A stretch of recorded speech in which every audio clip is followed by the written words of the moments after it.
స్వరాష్ట్రం కోసం శ్రీకాంతాచారి చేసిన మహోన్నత త్యాగం తెలంగాణ చరిత్రలో చిరస్థాయిగా నిలిచిపోయిందని బీసీ విద్యార్థి జేఏసీ జిల్లా చైర్మన్ ఐతకోని జనార్దన్ గౌడ్ అన్నారు. ఆయన ఆత్మ బలిదానం కోట్లాది ప్రజల్లో ఉద్యమ జ్వాలను రగిలించిందని అన్నారు. మలిదశ తెలంగాణ ఉద్యమ తొలి అమరుడు శ్రీకాంతాచారి వర్ధంతిని పురస్కరించుకొని బీసీ విద్యార్థి జేఏసీ ఆధ్వర్యంలో ఆయన విగ్రహానికి పూలమాలలు వేసి నివాళులు అర్పించిన అనంతరం కాగడాలతో ప్రదర్శన నిర్వహించారు. ఈ సందర్భంగా జనార్దన్ గౌడ్ మాట్లాడుతూ తెలంగాణ రాష్ట్ర సాధన కోసం ఆత్మ బలిదానం చేసుకున్న శ్రీకాంతాచారి కుటుంబానికి గత ప్రభుత్వం ఎలాంటి సహాయ సహకారాలు అందించలేదని, ప్రస్తుత ప్రభుత్వమైన ఆయన జయంతి, వర్ధంతి కార్యక్రమాలను అధికారికంగా నిర్వహించాలని కోరారు. ఈ కార్యక్రమంలో బీసీ సంక్షేమ సంఘం ఎన్ఆర్ఐ సెల్ అధ్యక్షుడు దూదిగామ కిరణ్ కుమార్, గజ్జి అజయ్ కుమార్, పుట్ట వెంకన్న, కర్నాటి యాదగిరి, మార్గం సతీష్ కుమార్, చిలకరాజు సతీష్ కుమార్, నాగరాజు గౌడ్, రాజు, భాస్కర్, సతీష్ యాదవ్, సుధాకర్, సత్యనారాయణ గౌడ్, వెంకన్న యాదవ్, సైదులు తదితరులు పాల్గొన్నారు.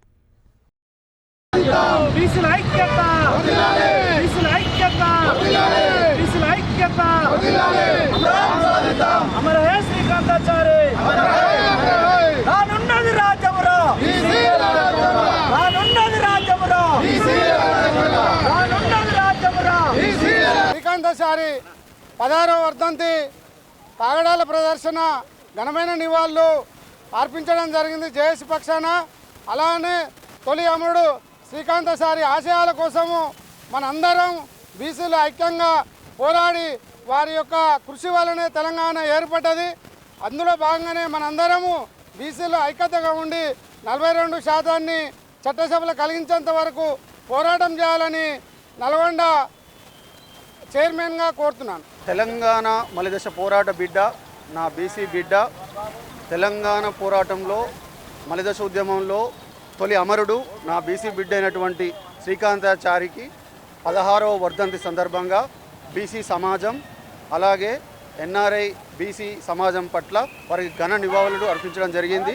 కాగడాల ప్రదర్శనతో పాటు కొవ్వొత్తుల ప్రదర్శనతో వారికి మరొక్కసారి వారి ఆశయాలని స్మరించుకుంటూ ఘన నివాళులు అర్పిస్తున్నామని చెప్పేసి తెలియజేస్తున్నాం. తెలంగాణ ఉద్యమంలో మలిదశ ఉద్యమంలో తొలి అమరుడైనటువంటి శ్రీకాంతాచారికి ఘనంగా ఈరోజు 16వ వర్ధంతి నివాళులు అర్పించడం జరిగింది.